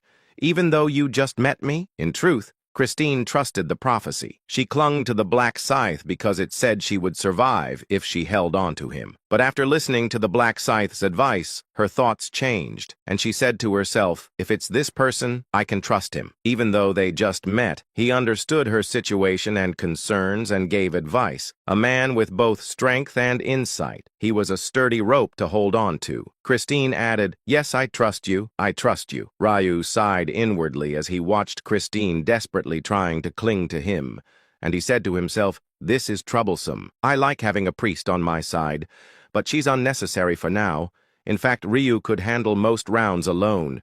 He even felt more comfortable being alone, and he said to himself, "I never thought the skeptical Christine would trust the prophecy so firmly." Saving her life contributed, but his advice and first impression seemed to have been significant. And the problem is that she would only be useful by the 15th round. Then Ryu said, "As I've said before, we're from different zones, so cooperation is impossible. There's no way to help each other gain points. If you want to help me, survive this round first and think about it later." She inquired, "Then can I follow you from the next round?" Ryu said to himself. Persistent. She's really persistent. Although he felt a chill inside, he understood her desperation to cling to him. And he said, "Yes. So survive this round first. Instead of following me, you should earn points in place of those who died to rank high." Christine nodded at the reasonable words and said, "Thank you for the advice, and for saving my life." Ryu said, "Then, I'll be going." Ryu turned and left as if saying thanks was enough, leaving Christine's regretful gaze behind. Ryu sighed as if he had shaken off an obsessive ex-girlfriend, and he said, "I finally shook her off." Then he opened the quest progress window to check his points and remaining time. Korean Group's points, 733,270. Black Scythe's points, 13,240. Time remaining until round ends, 22:21:59. Ryu said, the group had accumulated 700,000 points. About 700 people, so each person must have earned 1,000 points. In almost 2 hours, they had only earned 1,000 points. And, considering that completing a normal quest of an hour can earn 1,000 points, the team's performance was rather poor. Ryu added, well, there are still 22 hours left. In fact, Ryu knew that the survival cutoff for the 11th round was 13 million, so each person needed to earn 20,000 points in 24 hours to survive. But Ryu was not content with just surviving, and he said, exceeding 13 million is no problem. Ryu aimed to make both the group and his individual score number 1. He was confident. When there was only an hour left, the final surge would begin. Until then, I need to focus on earning points. He couldn't let obstacles like Ma Kyung-rok or the Black Society get in the way. To do that, Ryu wore the doppelganger's ring. At that moment, a system message appeared. Please state the nickname you wish to change to. Existing nicknames cannot be used. However, the nicknames of deceased persons are available. Ryu chose a nickname that his acquaintances wouldn't recognize, Lost Yak. Then a message appeared. The nickname will be changed from Black Scythe to Lost Yak. Ryu also wore the assassin's mask to change his face, and he said, in case someone recognizes me, both the nickname and appearance. He had completely turned into Lost Yak. No one would be able to trace him now. They would have to think of Lost Yak instead of Black Scythe. Ryu said to himself, if they try to track Black Scythe, it will show as non-existent. He didn't care if they thought he was dead.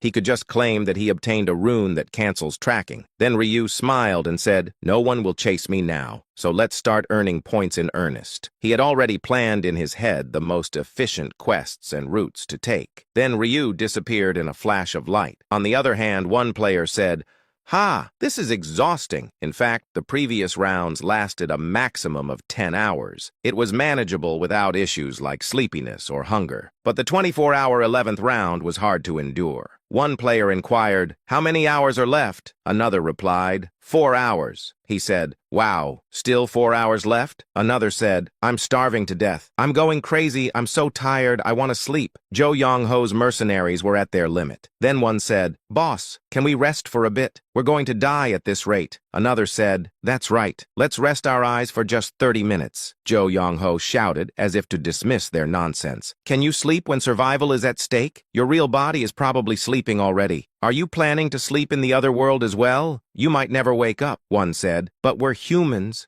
We need to sleep. Jo Young-ho said, endure for 4 more hours. It's not much longer. We must give our best until the end for us and the team to survive. He inquired, haven't we done enough? Haven't we earned an average of 20,000 points each? Thanks to their relentless questing, Jo Young-ho's team earned 20,000 points each in 20 hours. It was a considerable amount, but they couldn't be complacent. Jo Young-ho added, we have no benchmarks. We don't know if we've earned a lot or a little. One said, I think we might be first. We've really given our all. Another said, that's right. If we're not first, it would be strange. Jo Young-ho said, we don't know. We have to keep moving. Though his companions sighed, Jo Young-ho was confident they would at least be mid-ranking. They had worked hard.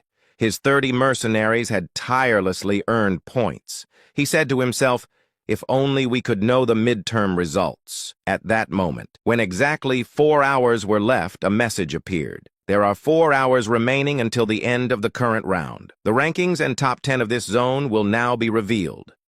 First, C3ECHNA003, China, 28,031,020 points. Second, C3EBRA004, Brazil, 27,712,410 points. Third, C3EMXA003, Mexico, 27,444,030 points. Fourth, C3EINDA001, India, 26,991,150 points. Fifth, C3ECHNA005, China, 26,896,020 points. 10th, C3EJPNA002, Japan, 25,558,180 points. It was shocking to see 2 Chinese teams in the top 10, but even more surprising was this. Your team, C3ESKA001 Korea, has 11,219,170 points, ranking 92nd out of 190 zones. One inquired, "What? We're only 92nd?" In fact, to survive, they needed to be within the top 95. Otherwise, they risked falling below the cutoff. One said, "This can't be right. We worked so hard," another said. "It seemed someone must have been slacking off." The team points were lower than expected. One inquired, "Why are neighboring countries China and Japan so high? The team sizes should be similar, around 700 each." Another said, "Damn, they must be killing other teams. It's more efficient that way." He said, "That's right. Look at China in first place. If they've gathered 28 million points, it means each person earned 40,000, which doesn't make sense. They probably ignored quests and killed everyone they met. In fact, killing people earned more points than completing quests." The mercenaries felt their efforts were in vain. Zhou Yongho calmed his disappointed team, saying they had no choice but to keep trying. "Guys, survival is still possible.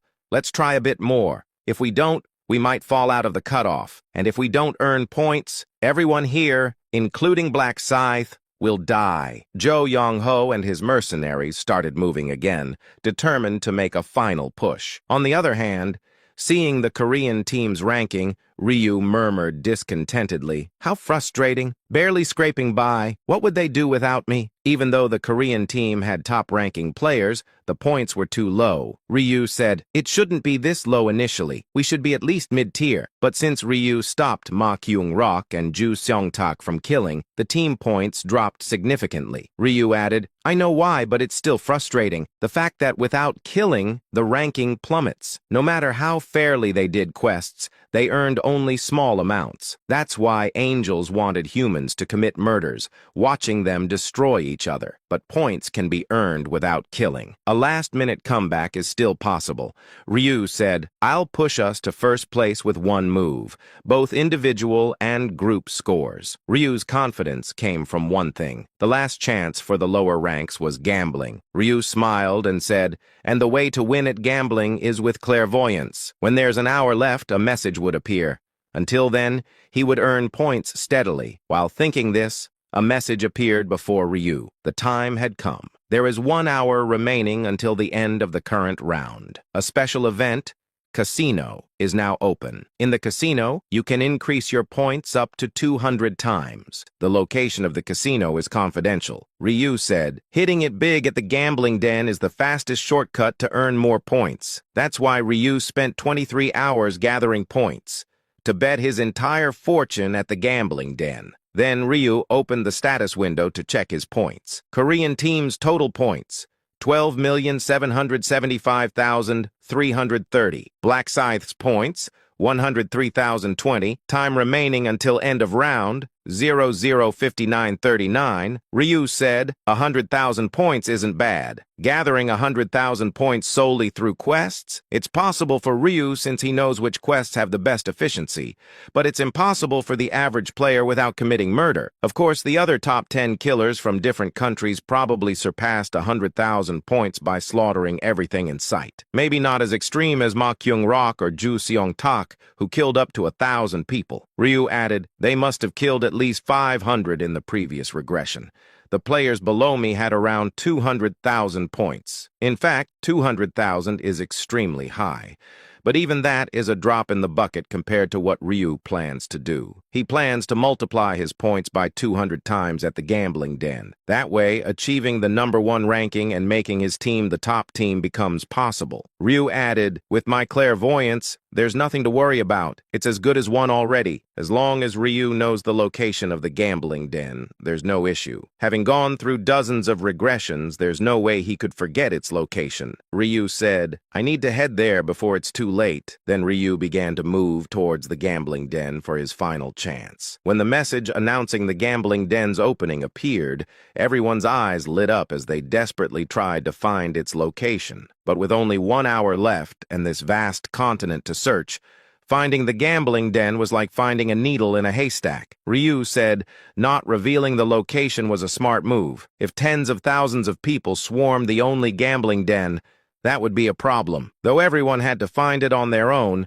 the gambling den was actually in a surprisingly easy location, in an inn within the Holy Empire, which could be considered the center of the continent. Ryu headed towards the kitchen storeroom inside the inn. An NPC who appeared to be the innkeeper asked, "Hey, what are you doing in the kitchen?" Ryu answered honestly, "I'm looking for the gambling den." He said, So you're one of the otherworldly warriors." The innkeeper, after glancing around cautiously, moved a sack of rice and opened a door on the floor. A set of stairs leading underground was revealed. Descending the stairs, Ryu found a dimly lit secret passageway. It was the path leading to the gambling den. As he walked through the passage, a wide chamber came into view, along with a message. "You have completed the side quest. Points, plus 1,000. Even those with no points would receive 1,000 points just for finding it." Ryu said, "It's bait to get people hooked on gambling. It might seem like free money, but it's a trap designed to lure people into gambling. And if you get excited about receiving free points, you should turn back immediately. Even just stepping into the gambling den is a shortcut to ruin, and without clairvoyance, Ryu wouldn't have come here either." Then another message appeared. "Welcome to the gambling den. PK is prohibited in the gambling den. Attacking others will not inflict damage. Interfering with others' gambling will result in automatic expulsion. The door will close and the game will begin once the allotted time has passed. Please wait patiently until then. Time remaining until event starts 00:13:49. While reading the message, Ryu observed the chamber. Already dozens of people had entered the gambling den. These were the players who were lucky enough to find it. Ryu said to himself, "Well, not necessarily lucky.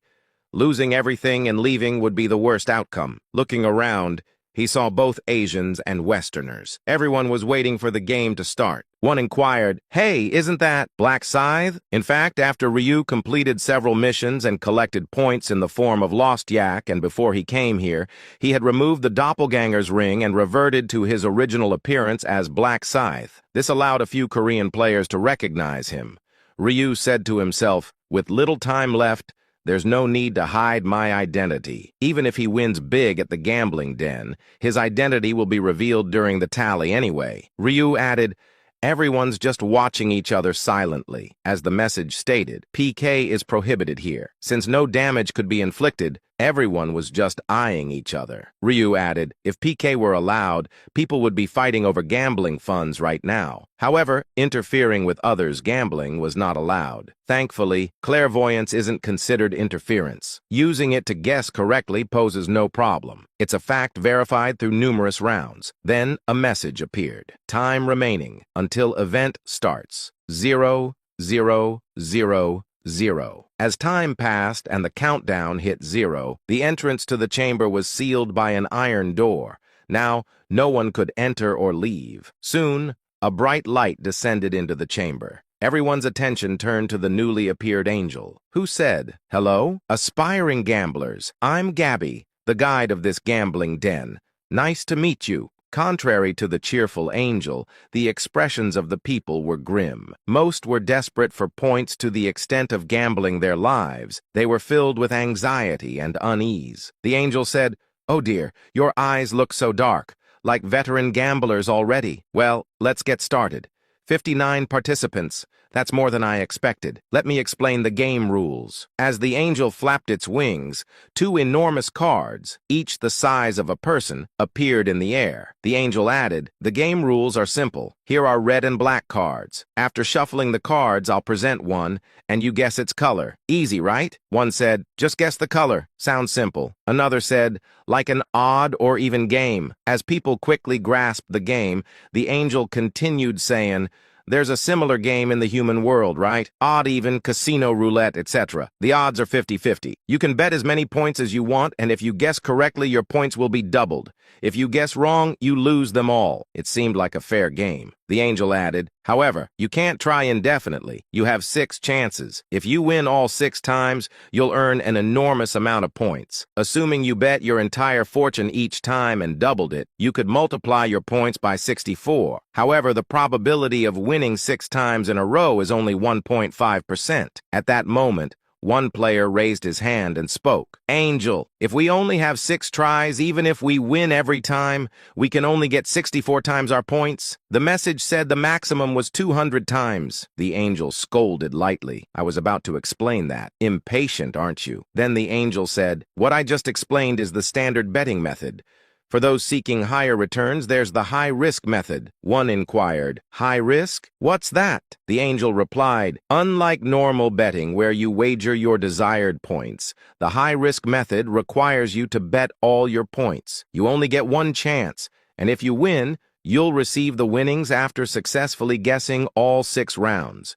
If you fail even once, you lose everything and permanently suffer a 50% stat reduction debuff. One inquired, what? A permanent stat reduction? And only one chance? The angel said, if you fail, you're finished. One said, the risk is too high. The angel added, in return, if you win all 6 rounds in a row instead of 64 times, you'll get 200 times your points. It's a premium service for those looking to overturn their lives in one go. One player said, 200 times, huh? That's quite tempting. Despite the attractive prize, most people dismissed the offer. Only a 1.5% chance of winning. No matter how big the reward, no one was foolish enough to bet on a 1.5% chance. In other words, the failure rate was 98.5%.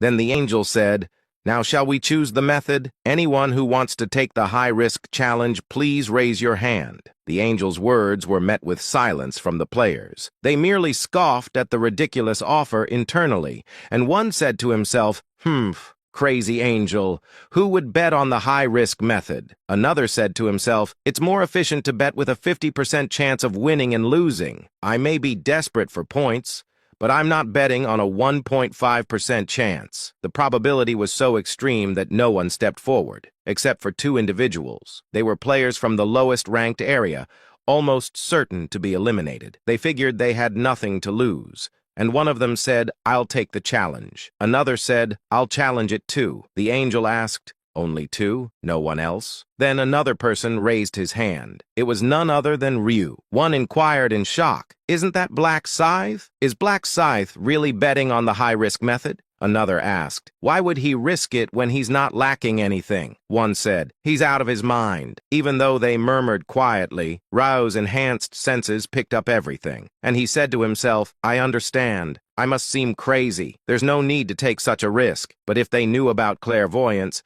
they wouldn't say such things. They'd ask why he wouldn't bet when he could win 200 times, because with clairvoyance, he could see the backs of the cards. Ryu smiled and said, guessing 6 times correctly is a piece of cake. It wasn't a gamble for him, since he had a 100% chance of winning. Then the angel said, so, 3 participants for the high-risk challenge. The remaining 56 will automatically take the standard method. Let's start the game. With a flap of its wings, the angel surrounded the players with transparent shields. And the angel added, these barriers prevent interference from others. No one can attack or use skills to disrupt others at critical moments. Unable to move, they couldn't peek at the cards' backs either. The angel said, let's start with those who chose the standard method.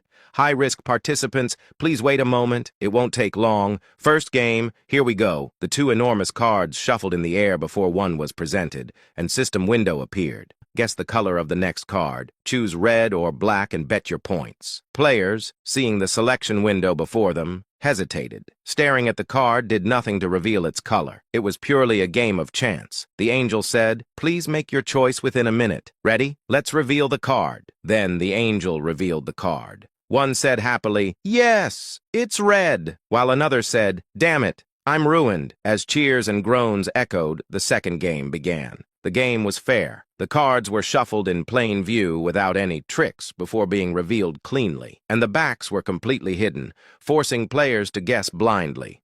Players who won at first soon joined the others in cursing as they lost. And the game ended quickly, just as the angel had predicted. All 56 players lost all their points by the 5th game.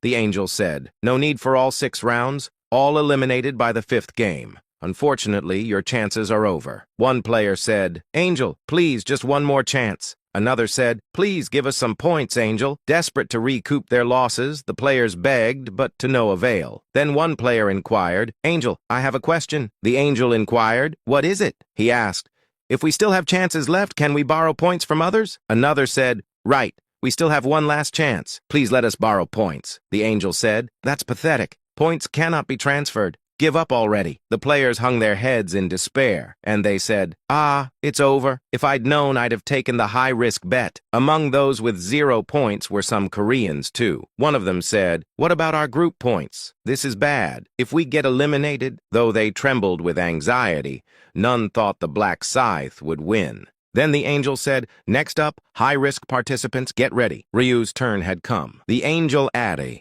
for those of you who chose high-risk mode, all your points will automatically be all in, and you must get 6 consecutive correct guesses. Now, let's shuffle the cards. Then 2 cards were shuffled quickly, and 1 card was drawn forward. The Angel said, please choose the color of the card within 1 minute. Since it was the first game, the 3 people were extremely cautious. Well, one of them, the Black Scythe, had already made his choice from the start, but the other 2 had not. Their lives depended on their choice. One player said, they're not going to win anyway, so why don't they just choose quickly? Tsk. While that player grumbled, the minute passed. The Angel laughed and said, have you all chosen? Ho ho, it looks like your fates are decided from the first game. 2 of you chose red and 1 chose black. Who will be eliminated? Drum roll, please. The Angel, enjoying herself alone, revealed the card and said, ta-da, the first correct answer is black. The 2 who chose red were eliminated from the first round. Manichi smirked at the despondent ones sitting on the ground and said to himself, idiots. What were they expecting? There's no way they'd succeed in getting 6 consecutive correct guesses. They were bound to be eliminated eventually, and it just happened a bit earlier. Thinking like that was easier on the mind. He added, the one who got it right this time will soon be crying too. Clicking his tongue, Manichi didn't know that the player was the famous Black Scythe, and he eagerly awaited the end of the game. He thought he would be eliminated by the second game at the latest, but things didn't go as he expected, and the Angel said, the second correct answer is red. Oh, you got it right again. Just 4 more to go. Hey, hey. Then the Angel added, the third correct answer is black. Wow, incredible luck. 3 in a row. You're halfway there. Keep it up. The lone man got 3 consecutive correct guesses. It wasn't surprising. Manichi had also succeeded 3 times in a row, and he said to himself, humph, lucky bastard. But let's see how long that luck lasts. They were halfway there, but the chances of continuing to win would only decrease. But his thoughts changed when the 4th result came. As the Angel said, the 4th correct answer is red. Ha ha. You got it right again. If this were the standard mode, you'd have made 16 times your points by now. Manichi couldn't help but be surprised when the man got 4 consecutive correct guesses. Turning his head, he saw that others were equally shocked. It wasn't just the fact that he got 4 in a row, and he asked himself, how is that guy so calm? He chose the correct answers with a calm face, without a second's hesitation. It's like he already knows the correct answers. He was clearly not an ordinary person. Despite getting 4 in a row, Ryu didn't show any signs of joy. He just calmly chose the next answer. Manichi added, he'd be great at poker with that unchanging expression. Even the Korean players, who hadn't expected much, were impressed by the Black Scythe's performance. And one said, Black Scythe got 4 in a row. If he gets 2 more right, that's 200 times the points, right? Another said, he might hit the jackpot. Then our group will survive for sure. As people's attention focused on him, the 5th game began. Ryu made his choice without a hint of hesitation this time, too. The Angel said, all right, which color card will it be? You've already chosen? Ha ha. If you pick so thoughtlessly, you'll be out in one go. Now, let's see the correct answer. The Angel's expression turned sour as she revealed the card. The correct answer is black. You got it right again. One said, wow, amazing. Did he really get it right again? Is this for real? The players cheered at the Angel's words. They were so immersed in Black Scythe's progress that they felt vicarious satisfaction. They were experiencing success in an area where they themselves had failed. One said, just 1 more to go. If he gets this right, He'll win 200 times the points, another said. Black Scythe, go for it. People trapped in the transparent barrier cheered for Black Scythe in their own languages. Some, out of jealousy, cursed him inwardly, hoping he would fail. Ryu said to himself, there are always people who can't stand to see others succeed. Then Ryu smirked as he made his final choice. Despite their curses, Lady Luck was on his side. The angel said, the sixth choice has been made. Let's see the result. The angel's tension made the players more nervous than the participant himself. Even the angel, who didn't know the result until revealing the card, was hoping for a failure. But contrary to her hopes, and Ryu's plan went smoothly. The angel added, the sixth correct answer is black. Congratulations, you've won the high-risk game with 6 consecutive correct guesses. Thunderous cheers echoed through the cave. On the other hand, an arrow struck a player right between the eyebrows. Yang Chi-wan, smiling grimly, approached the limp opponent and pulled out the arrow,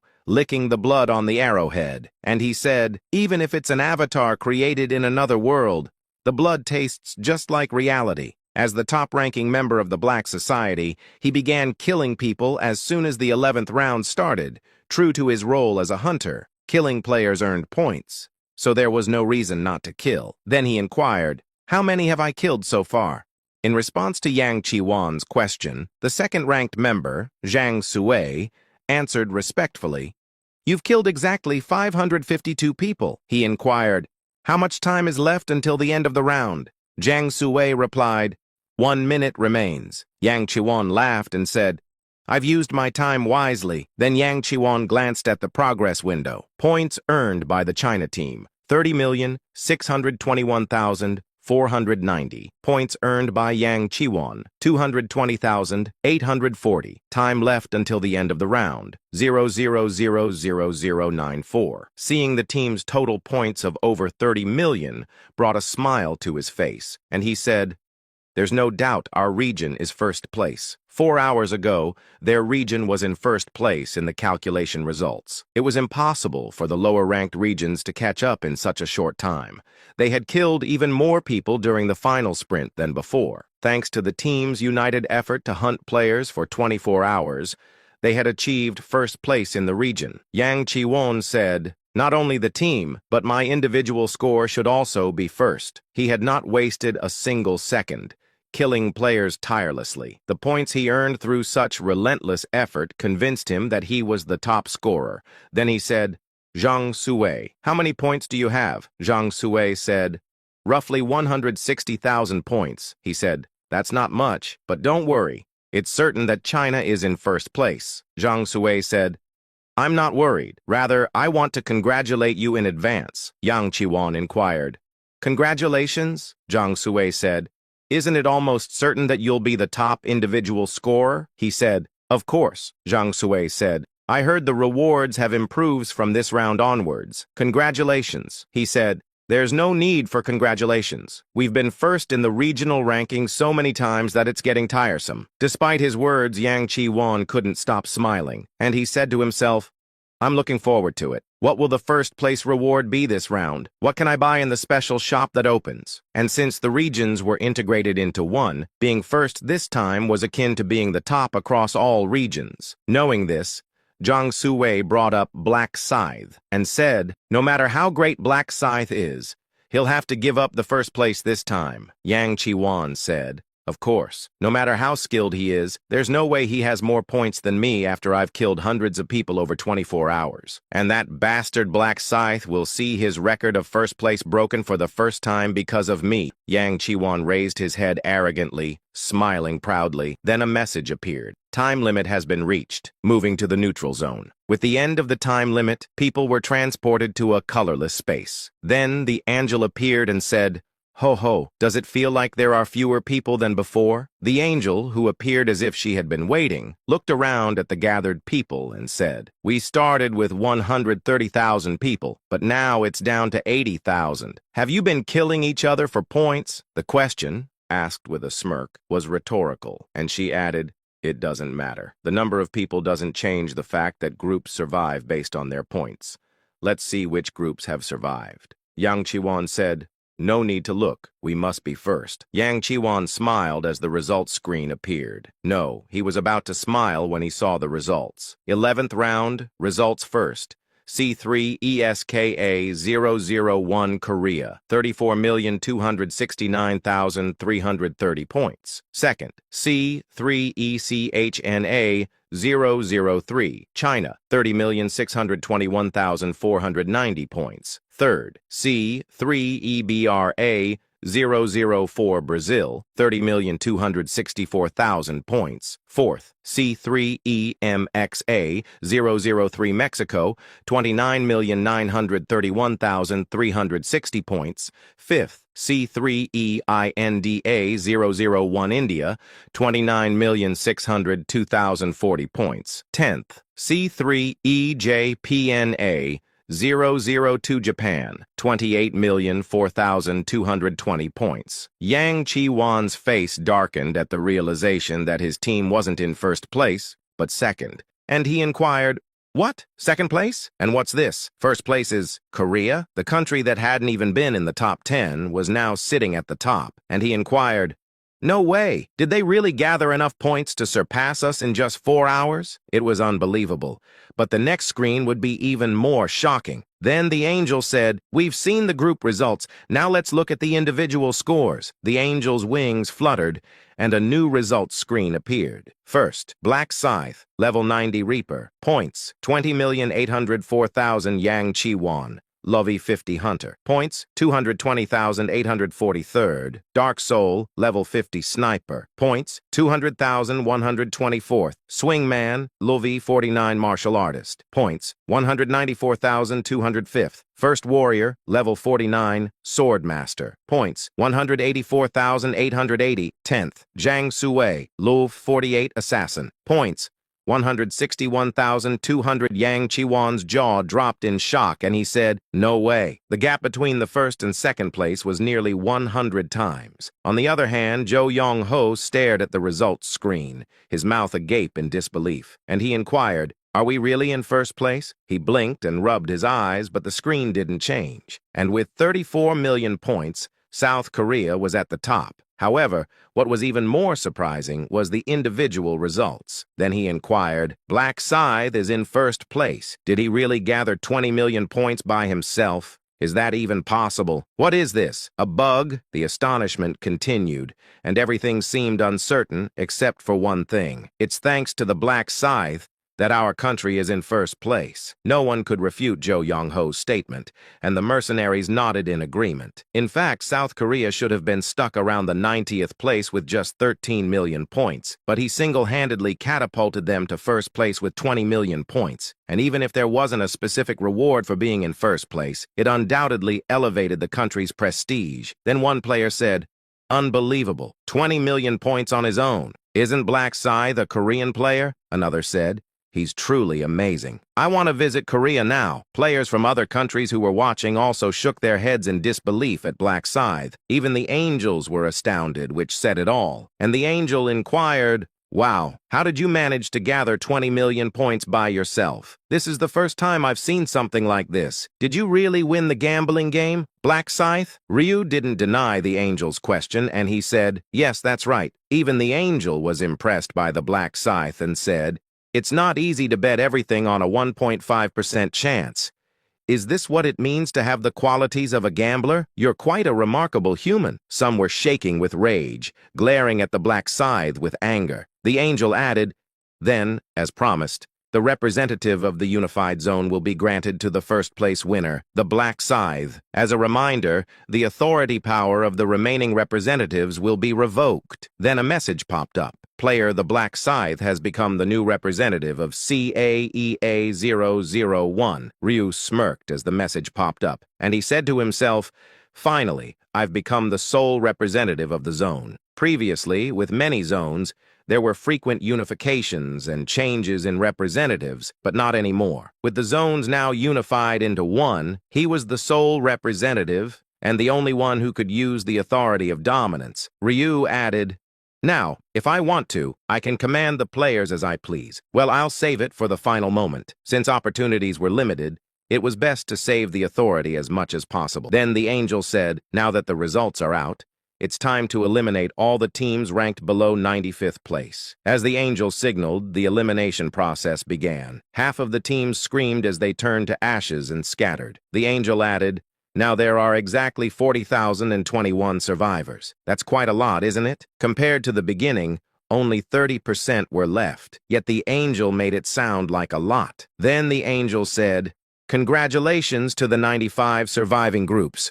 Rewards will be given to the top 3 individuals. As soon as the angel finished speaking, messages appeared one after another. Congratulations! You have completed the quest as the first place in the zone. Currently, Black Scythe is ranked first in this zone. As a reward for being the first place in this zone, you have received a material package. As a reward for being the first place in this zone, you have received a rune package. As a reward for being the first place in this zone, you have received a special reward selection box. The rewards for this round were generous as promised, with 3 items granted. Ryu smiled as he first used the rune package. Then a message appeared. You have used the rune package. Congratulations. You have received the rune of expansion. The acquired rune will be automatically engraved on the player's body. Rune of expansion. Effect. Allows the wearer to equip 1 additional ring. Ryu said, that's quite useful. Usually only 1 ring could be worn, but thanks to the rune of expansion, Ryu could now wear 2. Ryu added, given the importance of items, being able to wear 1 more ring is a huge advantage. Satisfied with the good rune, Ryu used the material package as well. You have used the material package. Congratulations! You have received black iron powder. Congratulations! You have received bubbling magic liquid. Congratulations! You have received shiny horse tail. Congratulations! You have received new material leather. Congratulations! You have received blueprint God-tier gloves. Numerous God-tier materials filled Ryu's inventory. They even provided a blueprint, as if urging him to make a God-tier item. Ryu said, I don't need the blueprint. I already know all the crafting recipes, but even just selling the blueprint in the market later would bring in a huge profit. After all, it was a God-tier item crafting blueprint. Ryu added, the only missing material is the condensed ether. It doesn't matter, though, as Ryu had the condensed ether obtained from killing the Archangel Remiel.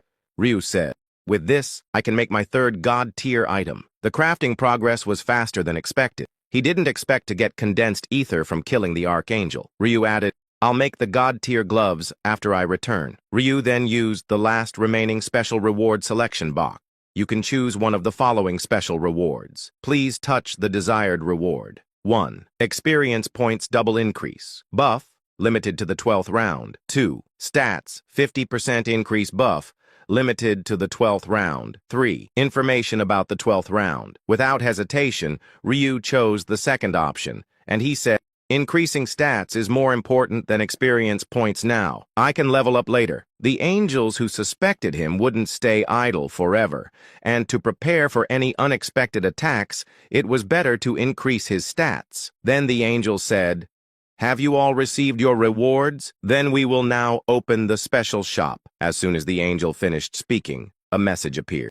The special shop has been opened in the shop window. In the special shop, you can purchase special items with points. The shop will remain open even after the round ends, so take your time to browse and make your purchases. Oh, points will no longer be awarded, so use them wisely. Despite the angel's explanation, people barely listened. Everyone was busy checking out the shop. Ryu also confirmed the special shop, but decided to wait until he returned. He could browse it comfortably later. Then the angel smiled and said, congratulations, everyone. See you in the next round. Then the end of round message appeared. Round 11 end. Zone C AEA 001. Plus survivors 40,021. Your soul will be transferred to your original dimension body shortly. The 12th round will begin at midnight on December 1st, 2022. Congratulations on surviving. After the end of the 11th round, Angel Milen, who had been the guide, sighed as she returned to the heavenly realm and said, that human is truly extraordinary, pulling out such a high-risk strategy. Milan recalled the human known as Black Scythe. Despite being an avatar created in another world, he exuded a deadly aura, and she inquired, did he really kill the Archangel as rumored? The death of Remiel wasn't officially confirmed, but every knowledgeable angel was aware that he went to confront a human and didn't return. And if he hasn't returned yet, it's certain. An Archangel killed by a human? It was still hard to believe, but if it was true, there was only one possible suspect, Black Scythe, who stands out at level 90. It must be him. Although the suspect was identified, the higher-ups hadn't taken any action. He should have been killed immediately, yet they hadn't dealt with him yet, which was baffling. The angel said, I can never understand the higher-ups. Huh? At that moment, a radiant angel appeared before Milan. With majestic and beautiful wings, a handsome appearance, and deep eyes, Milan froze. She was overwhelmed by the presence. Trembling, she greeted, fearing the angel might have overheard his earlier words, and said, Hail, the heaven above all heavens, the archangel of archangels, Lord Michael. Michael looked down at Milan and asked in a deep voice, I've heard you were the guide for the 11th round. Milan replied, Yes, that's correct. Feeling pity for the trembling Milan, Michael smiled gently and said, I've come to hear the results early, so don't be afraid. Milan said, I was just on my way to record the results. Michael inquired, Good. So, what are the results of the 11th round? She said, Here's the recorded screen. Please take a look. Michael seriously reviewed the results screen that Milan handed over, and he said, Black Scythe is in first place again, and by a significant margin. Milan added, It seems he won big, using the high-risk option in the gambling game. Michael said, I see. Take it to the Hall of Records. She said, Yes, then I'll be off. As Milan hesitantly withdrew, Michael fell into deep thought, and he said, While others barely earned 200,000 points, he gathered 20 million points alone. And since this round was for earning points for the special shop, it was quite important. After this, earning points would be impossible. As if he knew that, he earned an enormous amount of points, creating an insurmountable gap. He added, he was truly a monopolist, dangerous, and if Black Scythe was left unchecked, not only the game's balance but the angels themselves would be in danger. In fact, Ryu was already a serial killer who had killed dozens of battle angels and one archangel. Michael said, And yet, I have to just watch? Michael recalled his recent conversation with Luvaya. Michael said, We should target him when the 11th round starts. Luvaya said, I recommend waiting a bit longer, my lord. It will greatly benefit your grand cause. Michael inquired, What did I just hear? Repeat that. Luvaya said, I said keeping the Black Scythe alive will help achieve your grand cause, Lord Michael. He inquired, You, a mere observer locked in a room, claim to know my grand cause? Luvaya replied, Of course, an observer who contemplates all the knowledge of the world surely knows your inner thoughts, my lord. And to be blunt, Lord Michael wants to become a god, correct? And you know what you need to achieve that. Michael inquired, Are you suggesting using Black Scythe? Luvaya replied, Yes. As you can see from his actions, Black Scythe walks a path no one has ever walked. He is the only one who can fulfill your grand cause. He said, Continue. Luvaya added, If you kill the Black Scythe now for the crime of killing an archangel, your grand cause will be set back. Isn't the reason you're observing the human's game to become a god? Currently, the one closest to the wish of the 20th round is the Black Scythe. If you use him well, you can become a god. Conversely, if you kill him according to the rules of the heavenly realm, your grand cause will be set back again. So, what will you do? Will you postpone the Black Scythe's death for your grand cause, or will you kill him now for the order of the heavenly realm and wait for another opportunity? Michael said, Well, it's not a decision to make now, so I'll think about it. Finishing his thoughts, Michael sighed inwardly. He said he'd think about it, but he still hadn't reached a conclusion. And he said, Damn, Luvaya.